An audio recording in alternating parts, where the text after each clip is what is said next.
আসসালামু আলাইকুম। জুমা মুবারক। সমবেদনা জ্ঞাপন করছি দেশে যে সমস্ত মানুষ বন্যা কবলিত এবং কষ্টে আছেন, দুর্দশার মধ্যে আছেন। আল্লাহ ওনাদেরকে সাহায্য করুন, দেশকে মানুষকে দুর্দশা মুক্ত করুন, ক্ষয়ক্ষতি থেকে রক্ষা করুন এবং যে সমস্ত কারণে আজকে এই দুর্দশা, বন্যা, প্লাবন, মানুষ গৃহহারা, জীবন হারাচ্ছে, সম্পদ হারাচ্ছে, আল্লাহ সে সমস্ত কারণগুলিকে আপনি প্রতিহত করে দিন। আপনি সর্বশক্তিমান। যে কথা বলতে চাচ্ছিলাম, নৈতিকতা।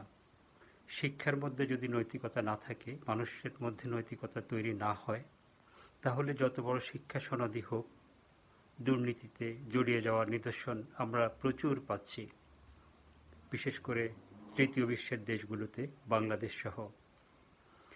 অনেক বড় বড় দুর্নীতিবাজ যারা শত শত কোটি, হাজার হাজার কোটি টাকা দুর্নীতি করেছেন, তাদেরও বড় শিক্ষা ছিল, তাদেরও কথাবার্তার মধ্যে শিক্ষার ছাপ ছিল, তাদের সন্তানদেরকেও তারা শিক্ষা দিচ্ছেন। সমস্যাটা কোথায় ছিল জানেন?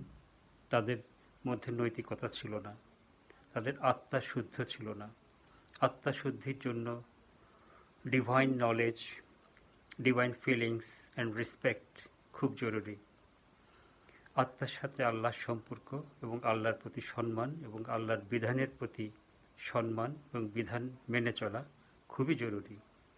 এই জন্য শিক্ষা অঙ্গনে কোরআনিক শিক্ষা, কোরআনের জ্ঞান অত্যন্ত জরুরি। অতএব আমরা যেন মাথায় রাখি বিষয়টি, আমরা যেন নৈতিকতা থেকে দূরে সরে না যাই।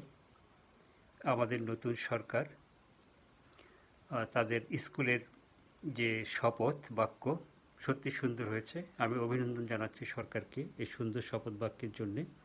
সে সাথে আমি অনুরোধ করছি, কোরআনের শিক্ষাটা যেন প্রথম শ্রেণী থেকে দ্বাদশ শ্রেণী পর্যন্ত চালু করা হয়।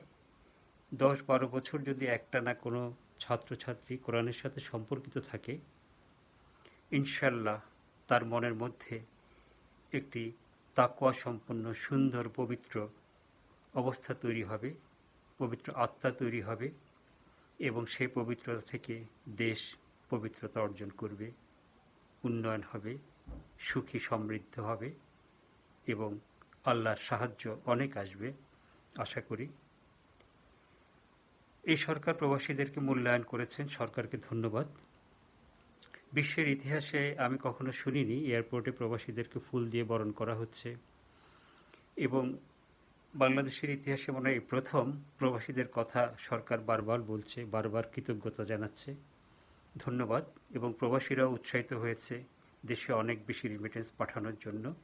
এবং সম্প্রতি এই সপ্তাহে শুনেছি বিপুল সংখ্যক রিমিটেন্স বাংলাদেশে গিয়েছে, যা সত্যি আনন্দের। হিউজ হিউজ হিউজ রিমিটেন্স গিয়েছে। প্রবাসীরাও অনেক উৎসাহ উদ্দীপনার সাথে রিমিটেন্স পাঠানোর মানসিকতা দেখেছি এবং আরও পাঠাবে দেশ গড়ার জন্য।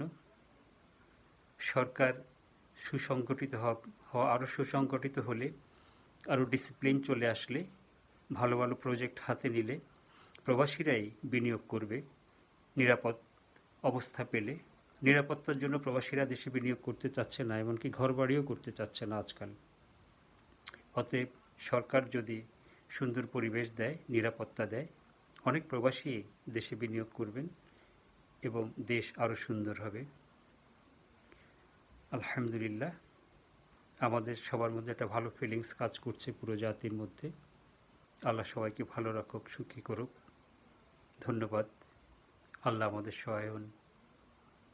আমিন।